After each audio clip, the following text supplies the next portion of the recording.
For the past 3 days, I've been working with a client from New York, talking to them about their relocation process to here to St. Johns County. Fun fact, they've never been here before. All they do is see their friends that have moved here who heard great things about this amazing area of St. Johns County, and they're like, I want to see what this is all about. Is this really what we're looking for? Well, let me tell you the good thing, the pros of what we talked about, some of the cons that we talked about, and then what their ultimate decision was and why they chose it. So typically when I'm working with a relocation buyer who's absolutely never been to my town, first we meet at a coffee shop to make sure I don't get murdered. That's step one. But step two is I'm like, hey, let's get in the car. I want to show you everything St. Johns County has to offer from a local's perspective to the new, the shiny, the pretty that I'm sure that they all found online. So first, I always start with showing the established. It's so much easier to work this direction of showing them established and then going new and shiny, so they don't look like I have four heads when I'm telling them, hey, by the way, this is also established, after they see the new and shiny. It's a little bit hard to kind of like come back from that. So first, if you are looking in the St. Johns County area and you're looking for established, I always suggest World Golf area, Julington Creek Plantation, Durban area, and then also Palencia. There's just a lot of opportunities in there if you're looking to feel more at home, have larger lots, maybe have more bang for your buck with some of the houses depending on the neighborhoods. But they also do have the amenities that you're looking for that some of the newer neighborhoods have, but they're also just kind of trying to make up for the lack of.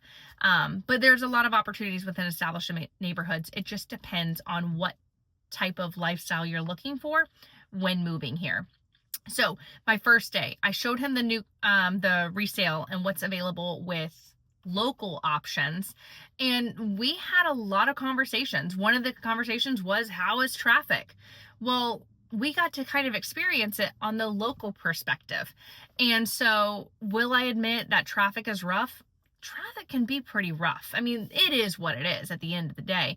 It's traffic. And it's naturally going to happen, especially during times when work is getting out, times when school is getting out. We're widening our roads. We're adding more roads to have back roads to get to places. But right now, because we're in the midst of all this growth, unfortunately, there's going to be some traffic that we're going to be running into. But it's not as bad as everyone plays it out to be, especially if you're from the California, New York area. We don't even know what traffic is compared to what you guys deal with. So this small inconvenience, just make sure you time out where you're going, make sure you look at your maps, what's going on, and just kind of plan ahead for a little bit of traffic during certain times of the day. And then typically with day two, then we start looking at new construction. I get to show you the shiny, beautiful newness of everything. And of course, we had to check out Silverleaf, which is a 15-year plan, master plan community. It's going to be a while till that one's complete. But what they're trying to copy it off of is, of course, the beautiful neighborhood of Nocatee. Nocatee has been voted year after year one of the best neighborhoods to raise a family. So we, of course, had to check out Nocatee with all of the builder options that they have, just the same as all the builder options that's in Silverleaf. It's a really good idea to compare these two neighborhoods, because Silverleaf will eventually be just as established as Nocatee, but it's not there yet, and Nocatee is in its final stages. So of course it's a little bit more appealing, and it's a little bit more of a condensed version. So Silverleaf is going to end up being 10 times bigger than Nocatee, but will offer more things to homeowners in perspective of a possible super target, a Baptist Health, better opportunities for commercial properties and getting job opportunities and everything like that.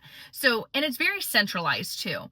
It is a little bit further away from the beach, so Nocatee gives you the ability to be a little bit closer to the beach, a little bit more in a tight-knit community where you can go to the community events and everything like that. They only have a couple of main amenity centers at Nocatee compared to the 5 huge amenity centers that will be available with Silverleaf. But I digress on all of that. That'll be a whole nother video that I'll do comparing the two. But we looked at Shearwater, we looked at Beacon Lake, we looked at Beach Walk. There was tons of opportunities that they had, including Trailmark. Trailmark and Shearwater, I should do a comparison to that one as well. But our main thing is to really go through and make sure that that's where they want to be and where they want to be. Now, of course, there's concerns with that, resale value wise. Of course, when you're buying a home, the last thing you're thinking about is, oh, well, what if I need to sell? You're not thinking that. I'm thinking that for you because I want to make sure you get the best deal on your property. I will say, typically right now, with so much development happening, there are a lot more incentives and a lot more benefits to buying new construction over buying resale. As a listing agent, yes, I want you to buy resale, and I think that there's a lot of benefits to buying resale as well. But unfortunately, right now, new construction kind of beats it out, not only by their low rates, but their closing cost incentives, all these different benefits that come along with new construction, including insurance premiums being lower. But again, I digress. So we go ahead and on the second day do the new construction, so that by the third day we're saying, okay, here is our definite answers. Well, by the third day, we chose a neighborhood. He ended up going with the Nocatee neighborhood. They absolutely love it. It was the lifestyle that they were wanting. Now, they did have friends in the neighborhood, and I like people to have kind of a real feel of what it's like to be a local. What I love, if we ever have time, we only have 3 days, is I tell my buyers, drive around, see what it's like, go on a weekend, see where the kids are, see where there's life. It's really hard to see where life is when people work 9-to-5 jobs and you're in these communities, but really feel out the neighborhood. He got the opportunity. If you ever have the opportunity to come here, do a knock tour. I have it on my YouTube channel as well of me driving through one, but having friends that are in Nocatee and really driving you around and feeling what it feels like to be a local, because it's really hard when you get to see this shiny and everything like that, but you need to see it from a perspective of, if you actually live there, would you actually do these things? Because the idea of things and the actual execution of things are two different things. But we did end up finding the perfect neighborhood for them. They were looking either in Crosswinds, which is one of the new communities, Seabrook Village, or Reflections. All of them have amazing incentives, and not to mention just amazing opportunities to still build and find a lot that they really loved. And they found one with a perfect floor plan, and we were able to accomplish that in 3 days, to the point where they were so sure on the third day. I almost got him to sign a contract, but I was like, hey, go home, talk it over, talk numbers, make sure that this actually works for you guys financially. I don't want anyone being house poor here, because the purpose of them moving here was for lifestyle. Not only lifestyle, but a true area and community that they could raise their family in. Because up in New York, it's cold right now. They're not out. They're not doing anything. There's nothing really for the kids to do. And they have 2 boys that they want to be able to give this lifestyle to, where they're able to enjoy where they live, make great friends along with it, and be in an amazing school district at the exact same time. Because that was one of their other options, was like, we care about schools. We want them to go to good schools. As parents, when we have kids, all of our decisions circle around our kids, where we live, where we end up moving to, the community we choose is all based on the schools. Will they make friends? Is there amenities? It was such an honor to work with this couple. The wife had to stay back, but the husband was here, and it was amazing to walk through and see them fall in love with my hometown and be able to show them everything that I love about this area, what areas are my favorite, what areas are maybe not my favorite, or what areas ended up being their favorite.